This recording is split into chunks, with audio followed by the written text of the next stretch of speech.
नमस्कार, prime TV में आपका स्वागत है। मैं हूं आपके साथ अनुष्का सिंह। अफगानिस्तान में लगातार बदलते हालात के बीच आज सरकार ने सर्वदलीय बैठक बुलाई है। अफगानिस्तान को लेकर सरकार का क्या रुख रहेगा और अब तक अपने लोगों और देश के हितों को सुरक्षित रखने के लिए क्या कुछ किया गया है, इस पर विदेश मंत्री जानकारी देंगे। तालिबानी शासन आने से पाकिस्तान और चीन की बाछें खिल गई हैं, लेकिन अब भारत सरकार को ये तय करना है कि उनकी रणनीति क्या रहने वाली है। यही रणनीति आज सर्वदलीय बैठक का मुख्य एजेंडा रहेगी। कांग्रेस समेत विपक्षी दलों की तरफ से ये मांग होती रही है कि सरकार तालिबान के साथ हो रहे संपर्क और संवाद को लेकर तथ्य सामने रखे। इसके अलावा अफगानिस्तान में फंसे भारतीयों को सुरक्षित निकासी और विदेशी नीति के विकल्पों पर भी सबको भरोसे में लेके अफगानिस्तान एशिया में पाकिस्तान और चीन को काउंटर करने के लिए भारत के लिए अहम राजनीतिक साझेदार रहा है। लेकिन अब हालात और हकीकत दोनों बदल गए हैं, इसलिए सरकार इस मुद्दे पर फूंक फूंक कर कदम रखने जा रही है।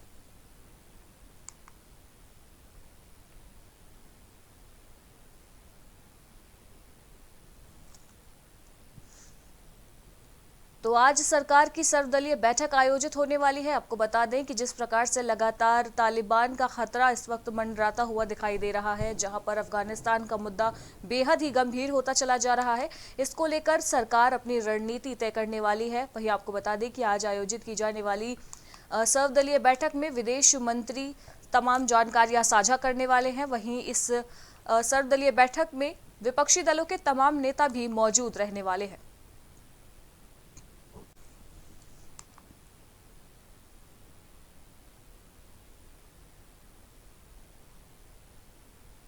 वहीं राष्ट्रपति रामनाथ कोविंद आज उत्तर प्रदेश के दौरे पर हैं, जहां वो आज लखनऊ पहुंचने वाले हैं। 2 महीनों के भीतर प्रदेश में उनकी ये दूसरी यात्रा है।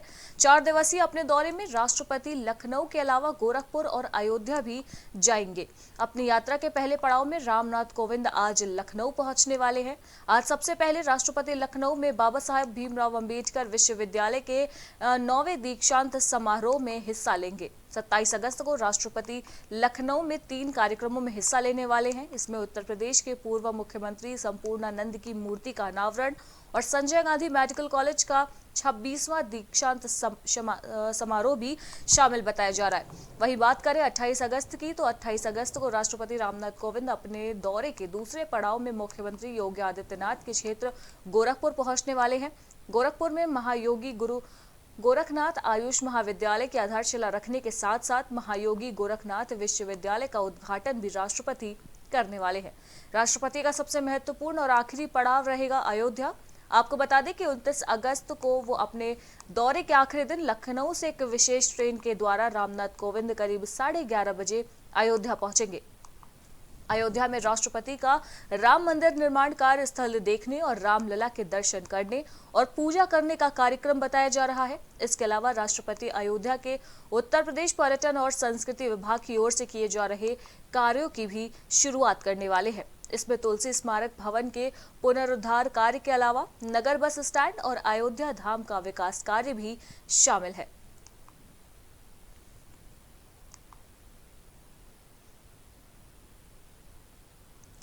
तो बता दें कि 4 दिवसीय दौरे पर आने वाले हैं राष्ट्रपति रामनाथ कोविंद। उत्तर प्रदेश में उनका 4 दिवसीय दौरा बताया जा रहा है, जिसमें आज उनके दौरे का पहला चरण है, जिसमें आज वो लखनऊ पहुंचने वाले हैं। आपको बता दें कि आज लखनऊ पहुंचते ही वह आज और कल कई कार्यक्रमों में शामिल होने वाले हैं, जिसके बाद वो गोरखपुर के दौरे पर रहेंगे।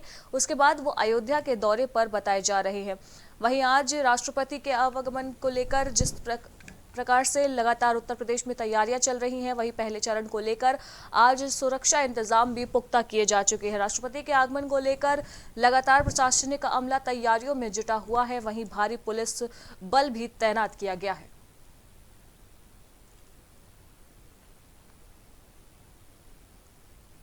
वहीं महाराष्ट्र के मुख्यमंत्री उद्धव ठाकरे को थप्पड़ मारने की बात कहने वाले केंद्रीय मंत्री नारायण राणे पर जिस तरह से पुलिस ने कार्रवाई की है, उसके बाद से इस मामले ने और भी राजनीतिक रंग ले लिया है। बीजेपी के एक नेता ने पुलिस से महाराष्ट्र के सीएम के उस बयान के खिलाफ शिकायत की है, जिसमें उन्होंने कहा था कि योगी को उन्हीं की चप्पल से मारना चाहिए। बीजेपी के यवतमाल जिले के अध्यक्ष नितिन भुटाडा ने महाराष्ट्र के मुख्यमंत्री उद्धव ठाकरे के खिलाफ एफआईआर दर्ज करने और भड़काऊ भाषण देने के लिए कानूनी कार्रवाई की मांग की है। उमेरखेड़ पुलिस के अधिकारी ने बताया कि उनके पास महाराष्ट्र के सीएम से जुड़ी एक शिकायत आई है। शिकायत में कहा गया है कि 25 अक्टूबर 2020 को दशहरा भाषण के दौरान महाराष्ट्र के मुख्यमंत्री उद्धव ठाकरे ने योगी आदित्यनाथ के खिलाफ अभद्र भाषा का इस्तेमाल किया था। वहीं शिकायत में कहा गया है कि भाषण के दौरान ठाकरे ने कहा था कि एक योगी कैसे किसी राज्य का मुख्यमंत्री बन सकता है, उसे एक गुफा में जाकर बैठना चाहिए और उसे उसी की चप्पल से मारना चाहिए। योगी ने शिवाजी महाराज का अपमान किया है। योगी की शिवाजी के पास जाने की हैसियत नहीं थी। योगी जब भी महाराष्ट्र आएंगे तो उन्हें उनकी ही चप्पल से पीटना चाहिए। शिकायतकर्ता ने कहा है कि ठाकरे ने जिस तरह से उत्तर प्रदेश के मुख्यमंत्री के खिलाफ अभद्र भाषा का प्रयोग किया है, उसके बाद से समाज में अशांति और दंगे भड़क सकते थे। बीजेपी नेता ने कहा कि भाजपा महाराष्ट्र के अलग अलग थानों में महाराष्ट्र के मुख्यमंत्री के खिलाफ शिकायत दर्ज कराएगी। तो जहां एक तरफ केंद्रीय मंत्री नारायण राणे के ऊपर कार्रवाई की गई है, जहां उन्होंने महाराष्ट्र के सीएम उद्धव ठाकरे पर एक अभद्र टिप्पणी की थी, जिसके बाद उन्हें गिरफ्तार किया गया था। वहीं अब इस पूरे मामले को लेकर नई सियासत छिड़ गई है। आपको बता दें कि अब एक मंत्री ने उद्धव ठाकरे के ऊपर शिकायत दर्ज कराई है, जहां पर शिकायतकर्ता ने कहा है कि महाराष्ट्र के मुख्यमंत्री उद्धव ठाकरे ने बीते कुछ समय पहले उत्तर प्रदेश के मुख्यमंत्री योगी आदित्यनाथ के खिलाफ अभद्र टिप्पणी की थी, जिसके बाद उनके ऊपर कोई भी कार्रवाई नहीं की गई है।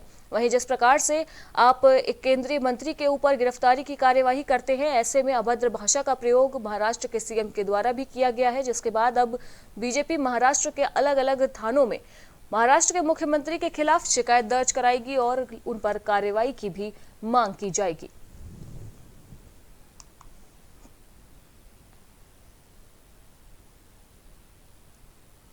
वहीं दिल्ली के उप मुख्यमंत्री मनीष सिसोदिया ने दावा किया कि केंद्रीय स्वास्थ्य मंत्री मनसुख मंडाविया ने राष्ट्रीय राजधानी में ऑक्सीजन की कमी से संबंधित मौतों की जांच के लिए समिति गठित करने की जरूरत को खारिज कर दिया है, क्योंकि इस संबंध में जांच के लिए उच्चतम न्यायालय द्वारा गठित कार्यबल है। सिसोदिया ने कहा कि केंद्र जांच से भाग रहा है, क्योंकि यदि मौतों की जांच की जाती है तो जनता स्पष्ट रूप से उनकी लापरवाही और धोखाधड़ी को देखेगी। सिसोदिया ने यह दोहराते हुए केंद्रीय स्वास्थ्य मंत्री को पत्र लिखा था कि ऑक्सीजन की कमी से हुई मौतों की संख्या को सही तरीके से सामने रखने के लिए एक जांच समिति की आवश्यकता होगी। उप मुख्यमंत्री ने केंद्रीय मंत्री के पत्र के हवाले से कहा कि राष्ट्रीय कार्यबल के पास 12 संदर्भ की प्रासंगिक शर्तें हैं, जिसमें से 5 के ऑक्सीजन के लिए हैं और इस कारण से दिल्ली सरकार द्वारा एक जांच समिति गठित करने की आवश्यकता नहीं है। तो इस वक्त दिल्ली के डिप्टी सीएम ने केंद्र सरकार पर जमकर हमला बोला है, जहां एक तरफ केंद्र सरकार की तरफ से दलील दी गई थी कि ऑक्सीजन की कमी से देश में एक भी मौत नहीं हुई है। वहीं दिल्ली के डिप्टी सीएम मनीष सिसोदिया ने यह मांग की थी कि जिस प्रकार से ऑक्सीजन से हुई मौतों के मामले सामने आए थे, ऐसे में जरूरत है कि सरकार एक जांच समिति का गठन करे जो पूरे मामले की जांच करे। वहीं स्वास्थ्य मंत्री ने उनके लिखे पत्र को खारिज कर दिया है। साथ ही कहा है कि इस जांच समिति की कोई भी जरूरत नहीं है, क्योंकि पूरा मामला पहले ही जांच के दायरे में आ चुका है। ऐसे में डिप्टी सीएम ने एक बड़ा दावा किया है। उन्होंने कहा है कि केंद्र सरकार अपने आरोपों को छिपाने के लिए जांच समिति की सूची को खारिज कर रही है।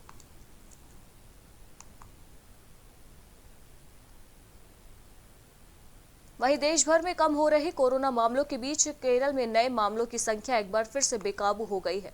बुधवार को केरल में दैनिक मामले 3 महीने के उच्च स्तर पर पहुंच गए। पिछले 24 घंटों में यहां 31,445 कोरोना केस दर्ज हुए हैं।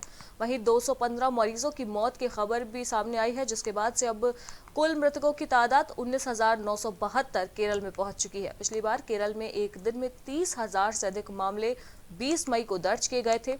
उस दौरान एक दिन में 30,491 नए केस दर्ज किए गए थे। बता दें कि केरल में हाल ही में 21 अगस्त को ओणम पर्व मनाया गया है। ओणम उत्सव के बाद चिकित्सा विशेषज्ञों ने भविष्यवाणी की थी कि कोरोना पॉजिटिविटी रेट 20% से अधिक हो सकता है और संक्रमण की संख्या में भी बढ़ोतरी देखी जा सकती है।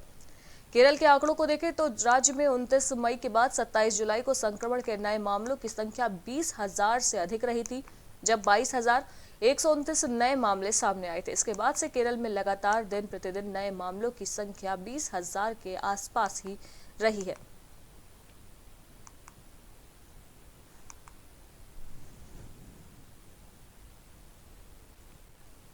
वहीं कोरोना जैसे जैसे अपना रूप बदल रहा है वैसे वैसे इसकी चुनौतियां भी बदल रही हैं। ताज़ा अपडेट के अनुसार वैक्सीन डोज के समय में अंतर को लेकर एक बड़ा बयान सामने आया है, जहां देश के पब्लिक हेल्थ की दो बड़े एक्सपर्ट एसोसिएशन ने सरकार से कोविशील्ड की 2 डोज में अंतर को कम करने की सिफारिश की है।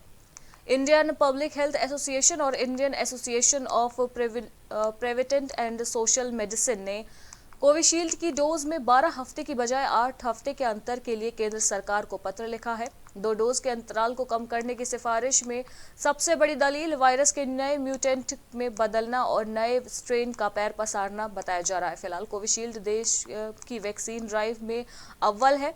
जब देश में वैक्सीनेशन की शुरुआत हुई थी तब की 2 डोज में 28 से 42 दिन का अंतर था, फिर दोनों डोज में 28 से 56 दिन का अंतर रखा गया और अब कोविशील्ड डोज में 84 से 112 दिनों का अंतर जरूरी किया गया है, जिसके बाद अब एक्सपर्ट एसोसिएशन ने केंद्र को चिट्ठी लिखी है जिसमें कहा गया है कि कोविशील्ड की दोनों डोज का जो गैप है उसे कम कर दिया जाए।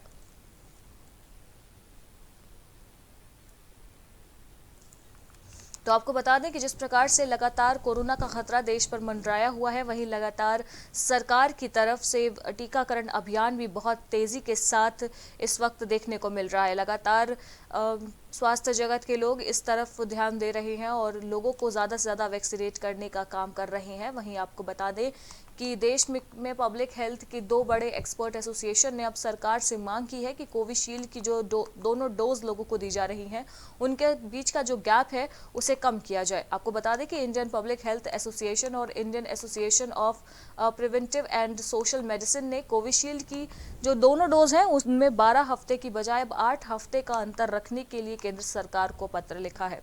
उन्होंने कहा है कि जिस प्रकार से वायरस के नए म्यूटेंट सामने आ रहे हैं और नए स्ट्रेन पैर पसार रहे हैं, ऐसे में ज़रूरत है कि कोविशील्ड के दोनों डोज में जो गैप रखा गया है उसे कम किया जा सके, जिससे ज़्यादा से ज़्यादा लोगों को हम जल्द से जल्द वैक्सीनेट कर सके और कोरोना के खतरे को कम कर सके।